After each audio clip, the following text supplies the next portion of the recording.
And my screen froze right as you're doing the introduction. Welcome to another episode of Moped Outlaws. The moon is in Klutz, but today we have a really amazing guest, Lyubim Kogan. And it's one of those things where it's hard to describe. So I would just suggest that you jump in and you listen all the way through.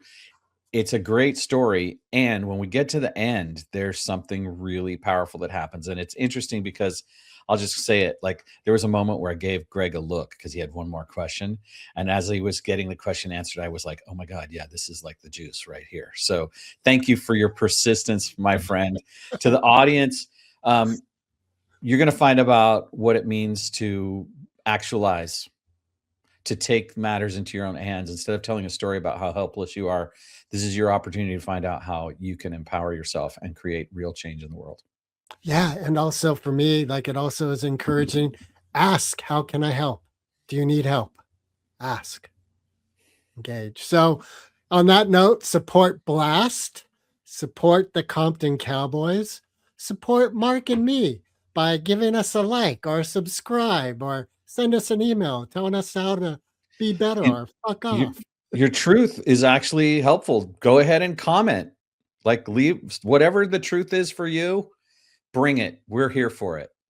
Yeah, and enjoy this episode with Lyubim. C'est ça, no? Blijven. Bestuur zeker wegen them. Joi iets niet, joh. Two outlaws on the lam, taking the back roads through America. You can't drink enough coffee for this show. And now it's time for Monday Madness with the Moped Outlaws, Greg and Mark. All right. Today, our guest is Lyubim Kogan, a Winter Olympian, 5-time first-generation immigrant, an NYU Stern graduate, and 9/11 World Trade Center survivor. Lyubim's life spans elite sports, Wall Street trading floors, Main Street kitchen tables, leadership in war zones. He's a national best-selling co-author with Steve Forbes and has shared the stage at the United Nations with Brian Tracy. He's the founder of wingsforheroes.org, a mission helping amputee and deaf combat veterans reclaim dignity, purpose, and confidence through camaraderie, adventure, and flight. Today, he's here to talk about what happens after catastrophic loss and how to lead when there's no system, no funding, and no applause. Thank you so much for taking the time to be here, Lyubim. I know the last time that we had some scheduling conflicts, and your persistence is really I'm really grateful for it. Thank you. Welcome. Well, I'm really grateful for you actually finding the time. I know it was really difficult, so it's really nice to finally be here. It's an important story to tell. You know, your life has been an amazing experience, but what struck me as I was researching it is the commitment to helping people reconnect to their humanity, particularly this idea of we see them as heroes or saints, and they have their own psychological difficulties. So how does what you do with Wings for Heroes sort of get them back into the normalcy of human experience? This is so interesting that you actually started with saying how we see them, right? Because the reality is, so we're talking about, Mark's talking about what I do is I rehabilitate amputee veterans without a governmental program or funding. And if you think about how they see themselves, is that like somebody, so we'll take, like on all our logos is a real person, is our number one. So if you take number one, he was 20 years old for 10 days when the war started in Ukraine full scale, and he volunteered. And, they put him, he was flying drones at the beginning. And he kept writing that he doesn't want to fly drones. He wants to be in the assault brigade because like flying drones, he like behind the civilians. You don't even see the front lines. So after like months and months, they said, okay, you can be in an assault brigade. And they were, when he lost his leg, it was a really close fight. And, his commander went down, and he went to reach for his commander, and he got shot in the leg, and he lost his leg. After that, he goes through this really long process where first it's really lonely and painful, because a lot of guys don't want family around when they're going through a period of time after amputation. They just need to scream. That's what they say. Look, I need to scream and cry. And if you really like, in my space, I cannot do it when like mom, dad, wife, or anybody's around, they cannot do it. So they like choose to go through this period alone, and they're going alone, and they're getting used to, and they're like, a lot of them go through phantom pains. Like there is no leg, but if somebody sits on the bed, like they really feel like somebody sat on an injured leg. And so after they come out of the hospital, they're at home and they're alone. They go through like the physical therapy, the fitting, the prosthetics, all the stuff that anybody who lost a leg goes through, from an accident or from war, it doesn't matter. And then after that, that's it. They're done. Like, all the dreams from before, you cannot really, pursue those because you have less than 2 legs, and it was difficult when you had 2. And they're at home, they're doing nothing. They have no future. They have really nothing to do. And that's the reality. And they don't see themselves as superheroes until, they start doing certain things. Yeah. And So connecting back to Mark's question, what have you found works for them to connect back to their humanity, so they're not sainted and they're also not vilified? They have that normalcy of a normal human being. I'll tell you what worked in our case. Showing up more than just one time worked. So our veterans are used to these events, like people say like thank you, and some people just say thank you by saying thank you. Some people organize an event, like you go somewhere and you do something, right? And then you go home. And what I found out, even though like our program idea was just bring veterans after they experienced loss, right? Bring them to a place that is peaceful, which is, in our case, is a beach in Turkey on the Mediterranean side. It's always warm. It's always nice. It's always, it's always really, it's a really good place for somebody who has like a traumatic experience or PTSD. It's ideal. Plus the culture, plus the food, plus the people and the environment. And then, of course, my idea was that we need to take them paragliding, because that would be the experience. And that was like, I thought that would be it, right? And then we did it once, and they said, look, can we have 3 extra days? Because 7 days is not enough. Like, we're always going somewhere and doing something. We just want to stay like and sleep by the pool or by the sea, like do nothing for 3 days. So now we went from 7 days to 10 days. And then we found out that, they have needs. Like our number one really needed physical therapy, or he would lose his only leg. And he needed it for 1 month, and he needed to start like right away. So, like I figured out how to do it for him. And I realized like a lot of them really need physical therapy, just because like in his case, he's a big guy. He's a really big guy. He's like barely fits in the back cover of the book. But, and he's standing on one leg, and he keeps compressing his muscles, and his muscles are getting smaller, and it's pressing on his sciatic nerve. And, he went through a month of physical therapy, and, like I have all the people in place that we can just bring. And, it's like economy of scale. If I bring 2, it is not much more expensive, right? So, yeah.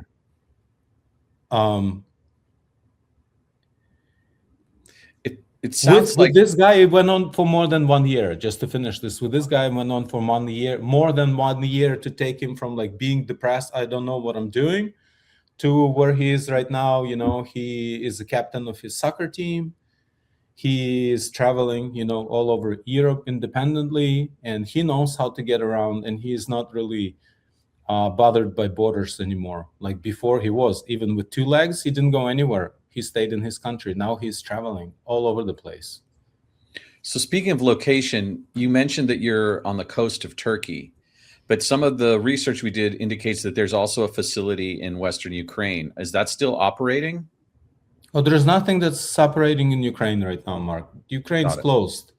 Ukraine is completely closed. It's it's a war zone. I don't know what what picture the news is painting, but Russia is not letting off. There is no. I just talked to my dad. He said this is like second night. I am waiting to go to a bomb shelter. Nothing happened yet, but he says it's full on every night. But did Wings for Heroes start in Western Ukraine, and then as the war Western Ukraine, basically the connection with Western Ukraine, the governor of Western Ukraine was the first person who I asked for help. Like when I decided that I'm doing something, I called the governor and I said, look, this is what I'm trying to do. And the reason he knows me is because before he was a governor, first of all, his father used to work for me. He was my employee. And second, one time I was hiking up the mountain with my backpack, with my paraglider, and he was going up the hill with his ATV, and he just gave me a lift up, and he saw me fly off the mountain, so he has the visual. And when they called and they said, look, this is what I'm trying to do, he says, okay, I'll find you a hero. And that was the beginning of it. So it was because the governor of Western Ukraine that the program was able to take off, and that is actually was my solution to. I could have started it in the United States, but then I needed attorneys and I needed contracts and I needed policies, procedures, and insurances and all the things before we could even get to talking to I don't know what. Some big governmental department saying I need an amputee veteran because I want to go and jump off the cliff with that person. So it was manageable in Ukraine, and definitely I'm grateful for the help and the start. Yeah. When you said it took a year for number one, was that constantly in your home and in the facility and taking gliding every week or so? No, basically, the biggest issue was finding how and who will do it, because before we flew number one, I didn't incorporate, I didn't create anything. It was just like, let's just do it and see how can we do it the first time. So the way it was done the first time, it was not the most appropriate way. I wouldn't want to do it again like this, but basically I found a company that they fly. I saw a local company fly an amputee without a chair.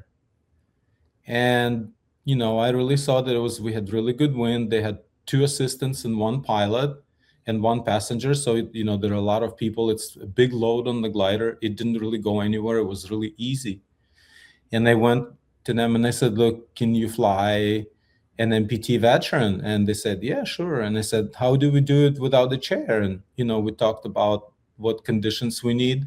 And the day we flew number one, we didn't have ideal conditions, but it was like coming to an end, and he really wanted to go. And we had a really experienced pilot, and I think I was sweating more than anybody else, but yeah, they took off. And it's actually, the video is on our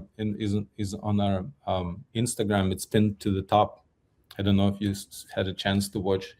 Yeah, I did actually looked at that, and it brought up a question for me, because I noticed that the music you used was very apropos, and I'm wondering if you could say a little bit about how you came to have that music created, or how you found the music for those videos. Yes, if you're looking at the last videos, I write the lyrics and I make all those songs. Like, those songs are here. All the videos, there's one video where we had a professional guy doing the video shoot, but most of them I write it. Like, number one has his song. I don't know if you saw. It's actually about. It's the one, actually, I have it on the postcard. It's Yeah. about, it's his number one song about the 2 amputations. Yeah, that's his song. Sorry for So the you long create the answer. I music. write them. Yeah, Yeah, that's I do fantastic. it all. That's fantastic. And you must enjoy that. I really enjoy watching good quality material, and the reason why I have so little is because when it comes to videos, I would rather produce nothing than, something that is really matches. And if you know, on social media, the mini series are not finished. We have one more chapter, and I don't know if you saw. So the mini series that we're talking about, the 1 month of physical therapy, what it looks like. And what it looked like was that I was scheduling, I was driving, I was going to every therapy with him. And I didn't go in the pool because I don't like going in the pool. It's not my thing. But I got to see, and I think this is what is unique about Wings for Heroes, is that I just watched what somebody needs, and I created that service to fill that need as we went. Because everything is normal today, and then it's like even healthy people, you wake up and tomorrow things could be completely different. And yeah. Thank you. It seems like there's an element of stepping out of yourself in order to really witness what someone needs. So instead of your thoughts about what they need, what I hear you saying is you're supporting what they truly desire and need. Exactly. It's exactly, and that's how, like everybody is asking, we were talking about how do you lead when there is no plan? Well, first, with everything, I have this formula. I think it's like, if it works for me, it's gonna work for anybody because I'm not like the sharpest tool in the box, maybe the most persistent, but I think the most important thing is to make a decision that you're doing something.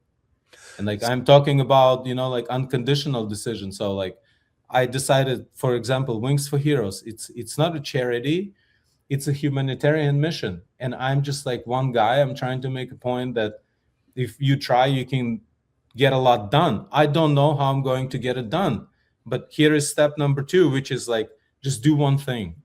Just do one thing that you can do right now for your mission. And then in my case, it's being here and talking to you on the podcast.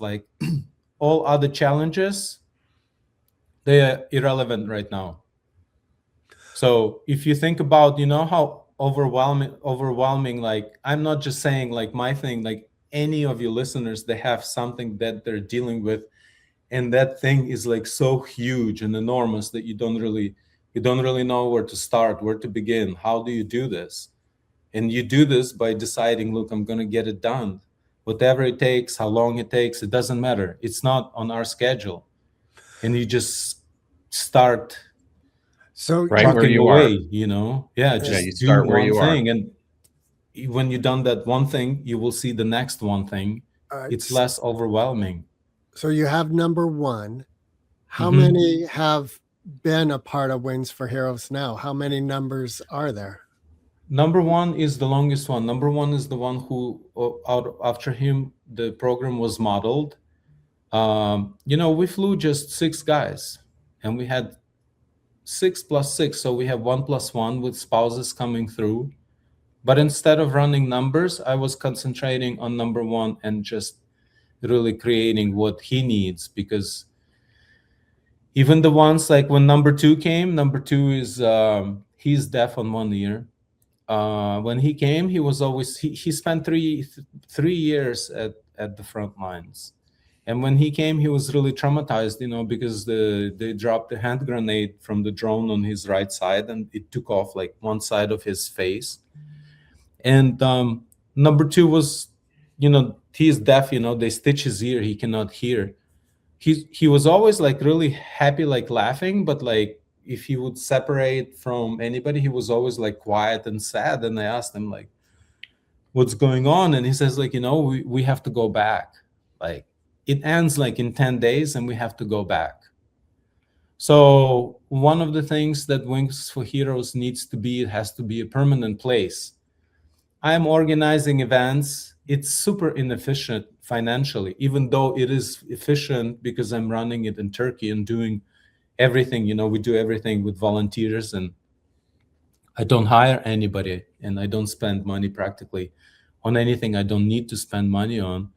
But the efficiency comes in operating all the time, and that is actually why I'm in New Jersey right now. I'm trying to find partners to help me scale up, and Yeah, because it sounds like number one success exists because you were there, as you said, day to day, going with them to the sessions, making the calls. And it sounds like what you just said is that was not available for number two. Number two came a year later. So, for number one, we flew him and sent him off, and I started dealing with the organizational, I flew to the States, started the company, just I dealt with the admin stuff. And number one has opening invitation to all the beginning of the season and the end of the season. So if him and his girlfriend want to come, they can come at the beginning of the season and at the end of the season. And when we had the beginning of the season in April last year, it actually was the end of the whole season because we really needed to, focus on, spending that next month rehabbing number one, and like I couldn't do anything else. And if we have visitors or veterans, like I am responsible for everything, like organizing all the events and telling people who is going where. If I'm not there, yeah, it could be, but it's not. So what does It's not the scaling look same. like in an optimum scenario? If you were able to put together what you want for the Marc, short term, for the next 18-month, 2-year period, what does scaling look like for you? Okay, so there's just one thing that, between we spoke last time, like on Friday, I got a letter from University of Innsbruck, which is one of the leading universities, European universities. They're really strong in sports psychologies because Austrian skiers, that's where they breed them. They approved this, the first ever in history study on well-being of tandem paragliding and veterans. And so it would be the first formal study in history where we have a major university that, they approved it. So we will have, actually, I have a friend who did a master's thesis on how paragliding improves well-being. And he was the one who made the introduction, and we met last August. We met last August, and I already, I am. It's on my list of things that I need funds for, but it wasn't like I thought they just forgot about us or something. It just went into this black hole. And on Friday they came back and they approved it. Wow. So basically, I started looking at what we need to do. Like in the next, it would be the only project. It pushes all other projects aside because nobody has ever done it. And after 6 weeks, we'll be able to have scientific measurements and evaluation and proof on what actually happens to somebody. But I will tell you, because I'm a pilot myself, like one of the reasons why I live in Turkey and why I did not move back to the United States is because life in Turkey is a lot less expensive, and we have close to 300 flyable days a year, which is a lot of days. In the States, maybe Torrey Pines in San Diego has that so many days, but it's really rare where you find a spot like this. And you'd say like, oh, I can go back to the corporate world and rebuild after Ukraine, and I really don't want to, because ability to fly for me, it's really important. And It sounds like it's part of your mental health journey to be able to Yeah, keep and I going. know that after they do it for a few weeks, they will be just your brain clicks off, because you go up and up and up, and more confident you are, the higher you can climb. And it's like, it's mentally, it's a really exhausting game, because all you do is, in paragliding, we don't have an engine. We just have a little plastic bag above our head, and we have little strings, and we're hanging out in this little backpack. And I think, like, imagine if somebody who is missing like a limb, or somebody who is missing a sense, like, you get up and you go. Like, paragliding is the only sport where you're equal. It doesn't matter if you have no legs, because if you have your butt, you feel the lift, you feel it in your butt, and you feel it in your body, when you're going up. And during the day, the thermals get so strong, or that rising air gets so strong, that I can take a big guy, 200 plus pounds, 250, and we can climb. We can go up, 2, 3, 4,000 feet in just minutes. Wow. That's how it works. And, like, imagine that I'm trying to paint you the picture, but you just see that world that drops off. It's so little, it's gone. There's nothing, nobody. And they just forget. So I think getting that study is number one, and the only one thing that I needed to do now. I had, plans on how to have a 12 months out of the year facility that operates, but I really think that this would be the most important. And after that, we can just it would be a different level. Well, it seems like having this university data gives some foundation that potential investors will appreciate. It kind of welcomes them into this. Like, it's not just you stating these facts. Here's scientific, independent. Right. Yeah. Right. Yeah. And is the university funding this 6 weeks? That's no. That's the thing. That's the thing with European universities. I looked at how much money my university has. NYU has like 600 billion or whatever. Right. I was like, what? You guys really have $1 trillion or what? But some insane amount of money. But European universities, they don't have endowment systems. They don't have anything. And that was my, like, this is, I think, how I got it through. Like, I had to sell this thing. And I know that all the universities, they're limited with what they can do because of liability. Like, imagine any study that they do, they're always worried. And sometimes they can do like a master's study on 2 people, or PhD on like 3 or 4, and actually have a PhD study done. I thought it would take, a lot more than just such small sample. But once I realized that their biggest limitation is the liability, I said, look, I have Ukrainian veterans. Like, nobody really cares about them. God. Like, and they're like, what do you mean? I said, like, listen, I said, we have more than 100,000 amputees. And I'm saying nobody really cares, in the sense that the system is overwhelmed. It cannot help normal people, just civilians, to survive. It's like there is a total collapse. And these guys are like in such huge numbers that I can bring 1,000 tomorrow, or 5,000, and they will be really happy to participate in this study and understand that, paragliding is an extreme sport. We could crash, and if anybody crashes, you have consequences. It's just an extreme sport, and when you have somebody with limited mobility, then it adds additional risk. So, the big deal is that they agreed to do it, but again, the liability stays with me, and funding, I'm responsible for it, and it's cool. They are coming in with their the knowledge, the science, that scientific approach, and of course the credibility, because that latter to me is like, it's super important. It's like, this is what I'm going to do, and this is 100% of the donations that goes towards it. It goes towards this project right now. Like, I never took the salary out, and the only way that Wings for Heroes exists is that, from selling our logo apparel, and now I wrote a book.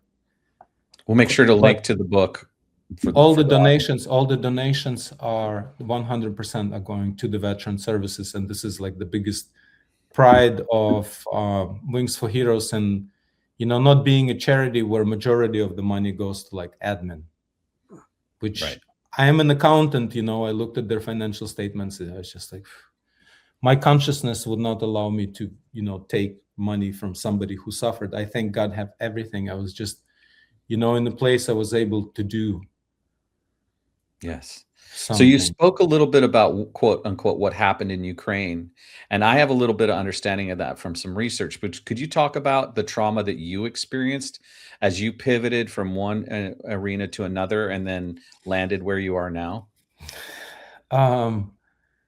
Look, I think that the best way to explain about trauma, when I got to Ukraine the first time, my first meeting, I had to go to Kyiv. And at that meeting, there was a discussion that the company that I was doing an audit for, they took diesel on credit and they didn't pay back. And during this conversation, I saw the numbers being passed around, and it was in Ukrainian money. So I got a calculator, I divided them, like it's like 40,000. And there is like all the management, the CEO, the COO, the head trader, the finance, the attorney, and I'm like, excuse me, guys, are we like talking about 40 grand? Like what the, why I had to travel like 600 miles for this? And the guy who gave the company the product, he looks at me, he gets up, he walks over, he like puts his hand on my shoulder, says, Lyubim, I know that you are from another planet. In Ukraine, people get killed for a lot less than $40,000. And I'm really serious about this. And I was like, okay, cool. I'm not in Colorado anymore. So, I go back to the West, where you were asking about the West, and the company, we have to find the product and take it on credit. And we had a person who was in charge of purchasing, and she comes out and she says, I found diesel and great price, great terms. We can sell it in 3 days. We can pay it back. I said, okay, take it. And she says, there's one thing. I said, what? They said, they want you to personally call and guarantee that we will pay back. And it was like 5 or 6 times more than the amount that we just talked about. So, like that was a big shock. Like I had to pick up the phone, and they knew that if anything happens, nobody will ever hear about me again. And it was just so little, just so little. Like in the United States, I wouldn't even go for an interview. If somebody offered me that money, I'd be like, no thanks. Really? And here I was like, okay, there's more than 1,000 people who are dependent. It's like, if we don't take it, then what happens? We had gas stations. If they start drying up, it's really difficult to restart them. It's like 100 times more difficult to restart the gas station than to keep it running, because once it goes dry, you have to clean up and you have to do all this stuff. It's just endless. So because of the sediments and the way that all of the different things happen in the pumps and so on and so forth. Exactly. Yeah. So that was a really traumatic experience that I didn't even start. I wasn't even officially working, and I already signed off my life for like 6 tanker trucks or whatever it was. And how did it work out in the end? What led you to become? It was really cool. I even remember how much we made. It was like, we sold it in less than 3 days, and we got the money. We paid the money back. It was 183,000 Ukrainian. So you can divide it by 25, but it's not that much in the US dollars, but for the company, it was a big deal. And that's actually, that was like my first win in the place where like I just saw the numbers, and I knew that they will work in time, and we have to do it. And it worked. And, I wrote the book, and I wrote, from here, I knew I just needed to win. It doesn't matter what size of wins. I just had to stack them up, like, so if you're in an extreme situation and you get that one, you gotta go next one. Just look for your next win right away, because it really builds confidence. And if you pile in like 3 or 4, you will have that momentum that you just, I think like 3, 4, 5 wins is a lot, but 3 or 4 wins in a row, it's like a boost, boom, you can break out. You can really, I think you can break out. So how did that experience lead you to where you are now with Wings for Heroes? It was like, I unfortunately cannot like say that experience, this experience, because I had so many different experiences in my life that led me to this. But like, I would say that every experience in my entire life prepared me so I can step up and try this. And by the way, like, there are not many people, I understand why there are so few real missions, not like a charity industrial complex is really simple.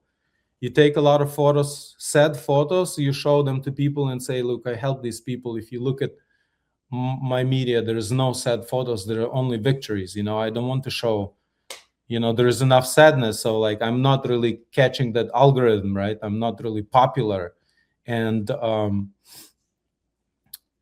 I think that the quality of work is a lot more important than quantity.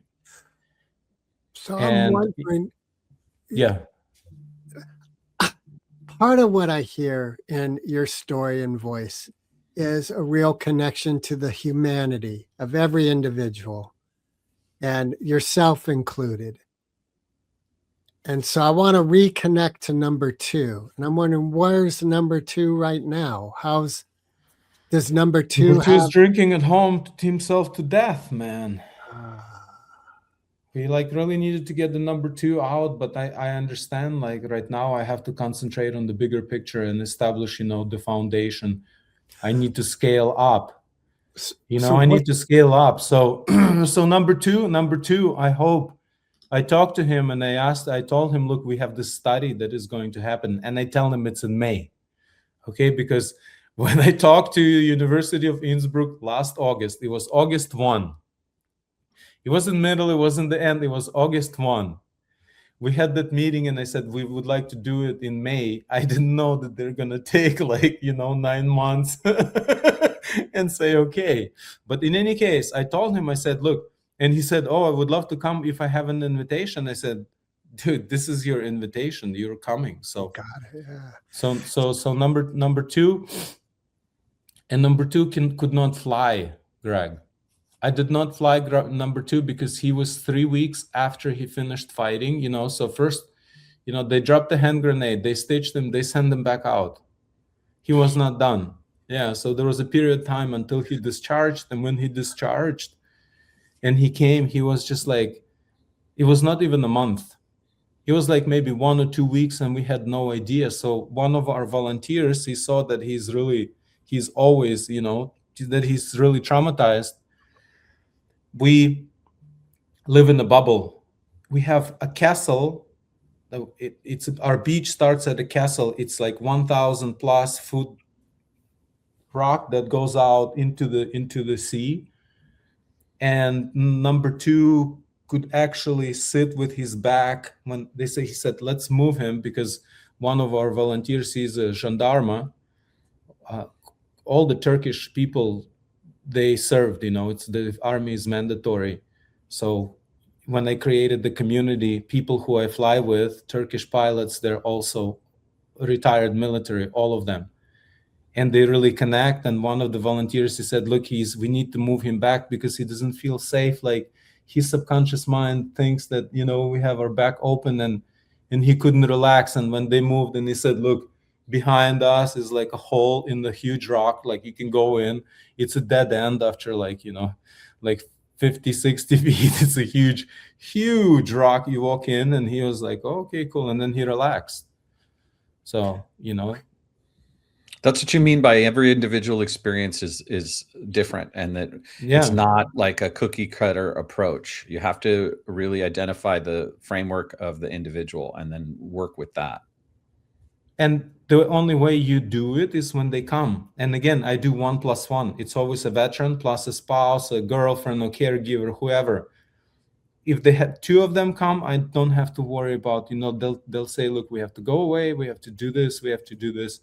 And you just observe and you ask them, look, I want to learn, like, tell me when I can step in, like, tell me what's happening now. And like the caregiver, the +1 is my biggest source. And when I added psychologist, the psychologist is for the +1, because the +1 gets the heaviest psychological load. What do you mean goes by on that? the +1? What do you? The spouse, the girlfriend, the caregiver, whoever that, you have an amputee veteran, or you have a permanently disabled veteran, and those veterans comes with +1. It could be a wife, it could be a girlfriend, it could be a caregiver, and we had all of those, all the variations that actually came, and they all work extremely well, because the +1 is responsible for whatever special needs, whatever telling, their spouses are more relaxed and saying, like, look, Lyubim, we need time right now to go and do this because they have this and blah blah blah. The guys, they would be quiet, they would just keep going, they would keep going, they will never say anything, they will not mention their needs. But so part of what you're speaking to is the psychological weight that is on a caregiver's shoulders. It is, and an you watch it and you extended- see it. Right. So what do you do for yourself? You cannot do it from an office, Greg. You cannot Right. do it from an office. So all the charities that operate geographically separated from the beneficiaries of their services, they're not doing the right thing, because the only way you can take care of somebody is like by actually being there and like watching and saying, hey, sometimes these guys, they don't need anything. We had an event, number one, when he was rehabbing, like at some point he dropped off. I brought him back for a month. I pick him up, we go to physical therapies. He had 12 physical therapy sessions. He had like 8 or 9 swimming with the coach, and it's all, individual with his own lane, cycling. And at some point I get these messages, like everybody's messaging, like number one is not answering, what's going on? And I said, I didn't want to write or call, and I go to him and said, listen, they're asking like, what's going on? It says like, Lyubim, come here. It says, hey, look outside the window. You see that yellow box? Yeah, it's a taxi. I go outside, I press the taxi button, and I say, Bazaar. And they take me to the vegetables market, okay? And he said, then I walk out, I walk up, I don't need to push the button because taxis are there. And I tell them, soccer field, because he lives right across from the professionals, and they drive him to the soccer field. And he says, if I need anything, here is the group, here are the individuals. He said, I am cool. I am like really enjoying it by myself. And that was like my biggest goal, to like have them get to the point where they're independent. I never wrote about it, I never spoke about it, but like I was like really like, it would be cool, if they break away from the limitation that somebody says, okay, you are missing a leg, you cannot do blah blah blah blah blah blah, endless list of things that you cannot do, and after 4 hours you have to take off your prosthetic, and you have to do this and that and that and that. And then we have, this guy travels, like he's like 11 hours on the road, and I'm like, how are you? He's like, I gotta take this thing off. I said, yeah, just take it off, like right here, right in the airport, take it off, don't worry about it. He's like, I'm really overdue, I have to. I said, you have to take it off. Okay, we have prosthetic. So, guys, it's like I've done a lot of things for myself in my life, but like I am done. I really felt like I can do something for other people, and from like the satisfaction point of view, it's like really, it's been really satisfying. So the psychological load for you isn't that high, is what you're saying? I think psychological load for me is extremely high. Okay. Psychological load extremely high because originally it was, when it's been a self-funded mission from the beginning. And when you're doing it, when you're self-funding it, like then you really don't need to. I could concentrate on my work. That's all. So when you're in the relationship with the +1 and the number 2 or number 1, you are also carrying a psychological load related to their trauma and what your mission is. But exactly. you find, so I have to. Yeah, I have to make it. I have to make it keep going. Yeah, I have to make it work. Otherwise, like all the work and all the people who became, I don't say they're reliant, but they really, they find big support in it. Yeah. So there's this aspect of the way that Americans in particular think about problems like this as solvable by money. But what you've said in the course of this discussion is that you don't spend much money, and it sounds like what you spend is attention. And that's the main difference that's made, is the way you put your attention on people and what it is that they're doing. So basically, just one more time, like what people are used to when they think about charities, like you have a cause, and then you have people that are in the office, they're all getting paid salaries, they have some kind of work they do for it, and they're organizing events and whatever. There is like, there is media, there is there is always PR, administrative, supportive stuff. But the thing is that like, I don't have anybody. I don't have any staff. I don't have any admin expenses. I don't have any office expense, because I am not in my studio right now because I'm on the road. But when I am at home, I had a local business that donated me an office that I can use as a studio. So basically, I was running on, like, I was doing the work and spending my money, and I was just concentrating on work that needed to be done. And now the work is done, and I'm saying, like, I cannot do it myself. It needs to scale up, or otherwise it's like a small exclusive club when you have like more than 100,000 people that need like assistance, So how would you scale that up? What's the blueprint? The blueprint, like I said, first of all, do the study. And then the blueprint work like this. On the mini scale, it's just a 1-2 bedroom apartment, 12 months out of the year, but that 2 veterans can come and they can rehab and they can stay. We were lucky with number 1 because he responded to number 1 to 1 month of intensive physical therapy, and he was super serious. He's 23, so he has this, he has age on his side and strength, and he was able to bounce back. But if somebody needs to stay 2, 3, 4 months, you don't know. Somebody can be just learning how to move a finger and that could take a month. So if I have a minimum 1 apartment where I can have 2 veterans staying 12 months out of the year, that's a big step. But if I have a building, that's of course even better. Because and then you would need staff and admin at that point, wouldn't you? I would definitely like to have like my right and left hand, and some people who are really like, they're working, some of these guys are working full time. I think they should be like salaried and know that they're working 12 months out of the year, and that's their job. So key employees, in my case, it's not people who are going to sit, wear nice suits and sit in the office. It's actually the guys who do the most work, and we have like 3 that are just like, they do everything. Like, I just, whatever we need, they get it done. Yeah, it's almost like soldiers who do that. It's like, okay, there's the mission. We're gonna find. And they're all soldiers, Mark. They're all soldiers. They all one. I'm saying like, the guy who does our cycling, he's a 2-time Olympian, but he's a former commando. He's a retired commando, and he's my left arm. My right arm, he's a retired gendarme, so military police. And the third guy, he's 40 years Air Force. So they're all. I am the only civilian, and I was like the organizer. I'm the bridge. I'm the guy who came in, and I just built bridges between everybody. And I said, okay, guys, we're gonna go this way, okay? We're just gonna, you put your bridge this way. Now we're all connected. We're going in this direction, okay? It's not like you're going south, I'm going north, and that guy's going east, and that guy is going west.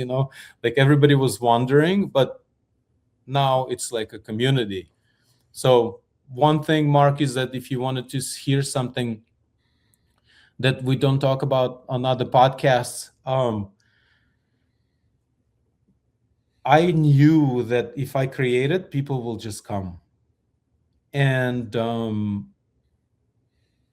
there are different ways that people are coming. First of all, general public, when they see young man without limb, they know exactly what's going on.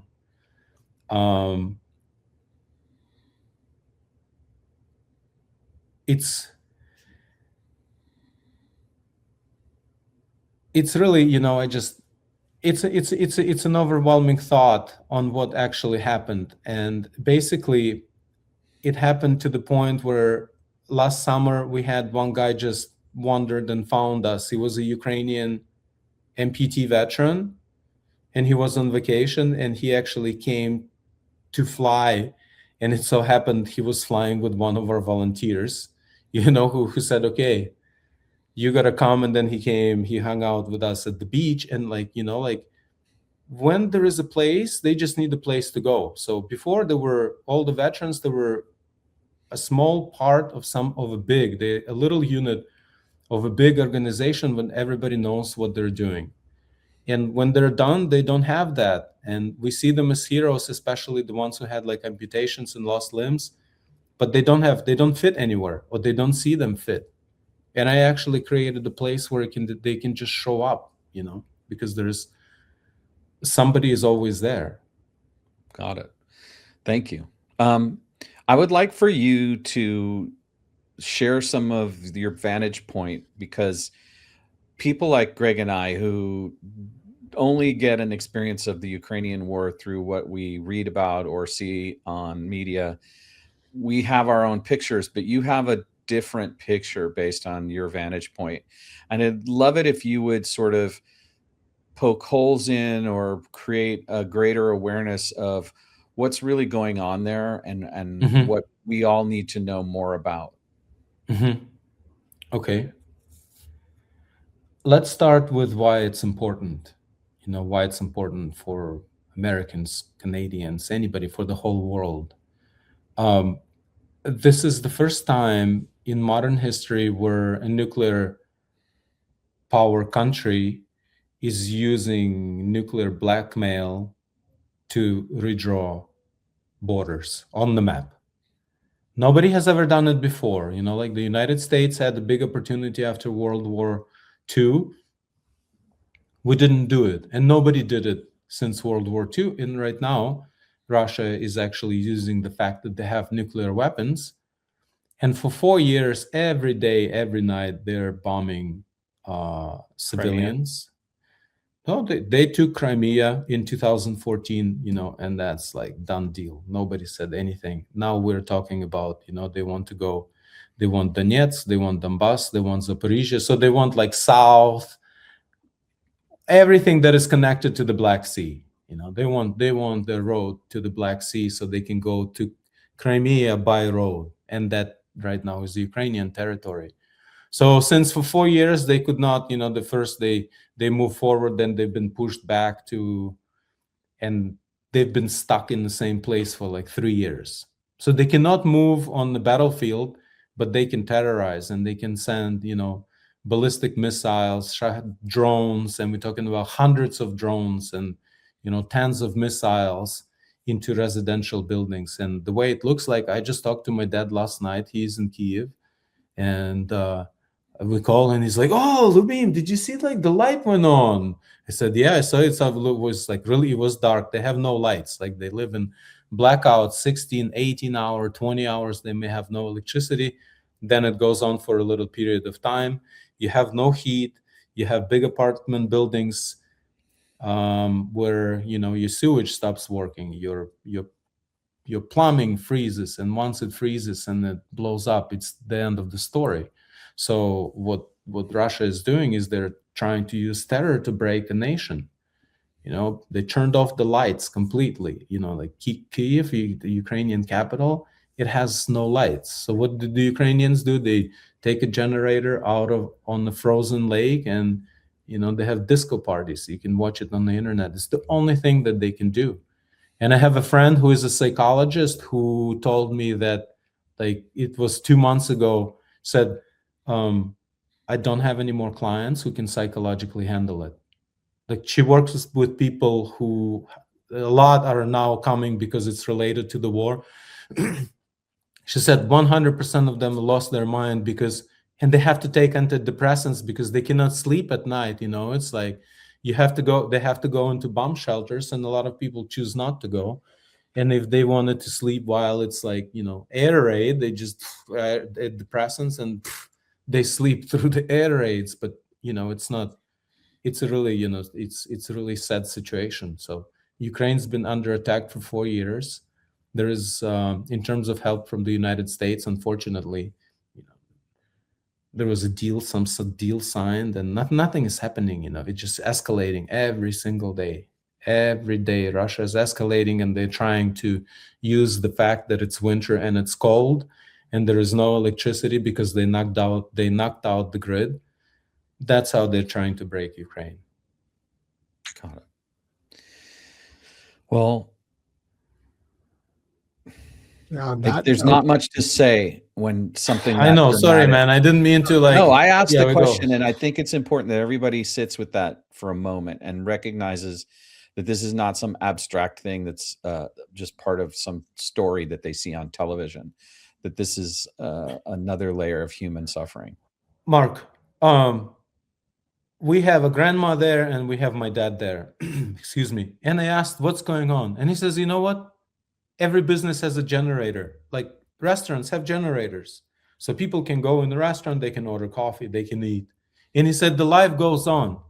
I said, everybody adapted. He says, what other option do we have? We don't have another choice. So I think if we're talking about, you are trying to help people in the United States, to build a bigger business or become a better person, it's just like, look, some people are in a situation where they don't have a choice and they have to. You're not in that situation, so like be really grateful. But you imagine you are in that situation. Imagine that you have no plan B and there is no something else, and tomorrow you could die, so you got to do it right now, and like, why not now? And I think the biggest thing, if we can share today, is that like, I got a lot of things done is because I have a clear awareness that I'm going to check out soon. Even if I live till 100, it's going to be really fast, Right. It's going to be like boom and we're finished. But in reality, to see 100, the probability is like, it's quite small for a guy who still flies paragliders after 50. Now, do you have a spouse or someone who would be impacted by your demise? I mean, I think there'll be a lot of people who are going to be impacted by my demise. I'm not going anywhere, Mark. Look, I have to be honest. I think when you read like somebody has all these accomplishments, people paint pictures, but the reality, to make Wings for Heroes fly, I had to go all in. And I had to overextend myself so far. And I know that this is like, for me, is a test on faith. And it's not the first one. And I just have to go as long as I can go. And I have gone a lot further than I thought I could go.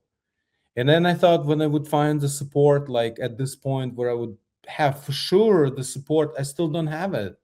And I'm like everybody else who's starting a business, I'm moving on that faith, like I know I am looking just for one person who's going to see that, like, this study has never been done and we need to do it, and they will help me.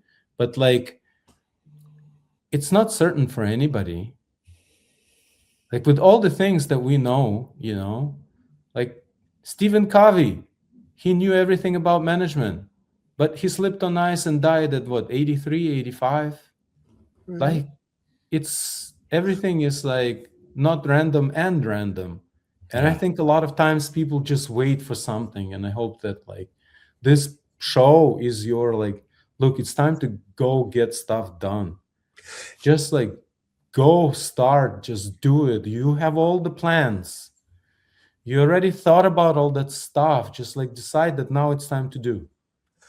Well, and also I think your story, Lyubim, speaks to me about the psychology of the moment. And yes, there's all this horrendous challenge on our planet, and you don't have to go far to find it. You could even look to oneself. But if we joyfully engage with every moment of our life, knowing that it is transitory, but in the process of engagement, we might bring joy and hope to the people we interact with. And I think that is a foundational element in your story that I'm gaining.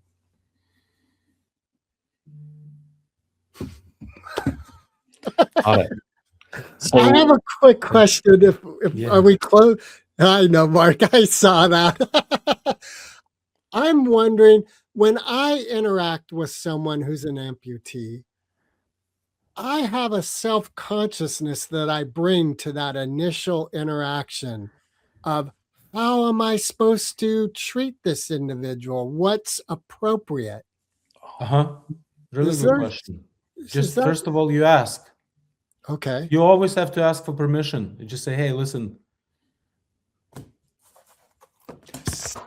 I notice you're missing a leg. Do you need any help? All right. Like this, you know? But you see this picture, we took it on the beach, you know, the one in the middle, you see that he's missing a leg, but the guy who is wearing red shorts, Mhm. you cannot tell that he cannot hear you, that he has a world in his mind that is So like that's number totally- 2. Yeah, so like number 2 is psychological state a lot more difficult. Nobody's asking him if he needs help when he needs help more than number 1. Everybody wants to help number 1. Like really, if you walk around and number 1 just yells help, I think God damn. I think a lot of people will run because everybody's watching like, oh, this guy may need help, and if he needs help, I'm gonna help him. And you know, But that just brings to light that we should really just be aware of helping out everybody all the time. Because like you just showed, the one who needs the help most in that picture might be the Greg, one who's likely to you get know, I think like this is like, I have a friend who said, we're sitting in the park and he says, Lyubim, this is so screwed up. I'm looking at this old lady. She's obviously struggling. I want to go help her, but something inside of me says, you know what, why would you bother? You like, you know, if she needed help, she would have asked for it. And he says, I am having this conversation where he's like 10 years ago, I would be there like asking her. 5 years ago, I would be for sure. He says, now I am sitting and I am shocked. What happened to me, that I'm paralyzed, that I am having this conversation in my mind. Should I go help an older lady who is suffering or not? I am saying that our society has been like retrained on different levels where people are like second guessing when they do anything. Okay, they cannot say anything, they cannot do anything, they cannot look anywhere. It's like, you know, 1984. I was gone for 10 years, I come back. Just don't say anything. Life is great. Don't say anything. Don't rock the boat. Look, I say, you know, like empires fall not when they're attacked, but when their citizens and their people stop paying attention. And nobody's paying attention about what's going on here. You know, guys, when I looked how much Congress allocated $15 million to adaptive veterans, all veterans from all the wars. The guys who need some adaptive sports, they got 15 million. And then I myself went to the federal depository, Budget. whatever, but they sent checks, budget, and I saw a check for $33 million that went to Republic of Moldova. And it was one check, double the amount of what all the veterans got for it. And I'm saying, like, who is paying attention? You know, we don't even know where to look, you know? That is like the train has run away to the extent that, you know, we really have to be responsible for ourselves. There's nobody who's coming to help. And United States is the last stop. It's the place where you can really still do something. You know, because of the controls and austerity measures in other countries, people will never be financially independent. Like the ability to make money and actually, my friend says, look, if you come to America, he's also a first-generation immigrant. So anybody comes to America, you pick one profession, you do anything for like an extended period of time as your own business, you will retire with $1 million. Like you will be a millionaire. It's possible. It's normal here in the States, you know, but in other countries, it's not possible. And I think like not knowing how other people, what people live with, it's a big handicap for Americans, you know, because we are used to, it's a great thing because we're the most efficient, we're the best, we're like the most innovative. But when it comes to like resilience, everybody is looking for resilience in the meaning. and resilience and the meaning is found in suffering. They come along together. You cannot become resilient if you don't push through your, physical, emotional limitations. You cannot do it. You cannot meditate into it, like, quick example, I have to find my audience, and I decide, like, I have to find VFW. I'm going to go meet people at the VFW posts. In the middle of the night, I drive out to a VFW. I'm not a veteran. I open the door, I go in, it's like dark, there are a bunch of guys in there. So it's like, by doing things, you will find out. You just got to do it. You cannot know what you need to do if you just sit at home. Yes. Action steps. Take the initiative. Believe that something will happen and go. You and decide and you go. You decide and you go, and you don't stop. There you go. Rain Man formula. Fantastic. Well, it's been heart-wrenching to talk to you. I mean, I want to say a pleasure, and yes, there's pleasure in it too, but it's also very much a clarifying moment for myself, and I'm sure for Greg and our audience. And we have a tradition as part of this podcast, and the tradition involves a question that we ask at the end of the conversation. And in this case, it seems a little frivolous. I'll just be honest now, but I'm going to ask it, and we're going to play out our traditions here. Okay. So the question is, Foo Fighters or Eminem? Of course, Eminem. How come? I don't know, Foo Fighters. Sorry, guys. No, sorry, Eminem. no wrong It was answer just here. familiarity. Okay. When I moved to the United States, it was in '92. And my first English as a second language teacher, Mrs. Stern, she was going to vote. And I said, Mrs. Stern, who are you going to vote for? And she said, of course, Bill Clinton. I said, why? And she said, he's a better looking one. That's brilliant. So you're saying that Eminem. Marshall Mathers is the better looking one? No, he's the one. He's more famous too. More famous around the world. Yeah. Got it. Brings it. Well, thank you for the work that you're doing. Thank you for your generous, practical heart, and for honoring my request at the beginning of the call to take a different road for this particular podcast. We hope that people get to know you more. Folks, Lyubim is on a lot of different podcasts. There's a lot of this story to be found. Don't stop with ours.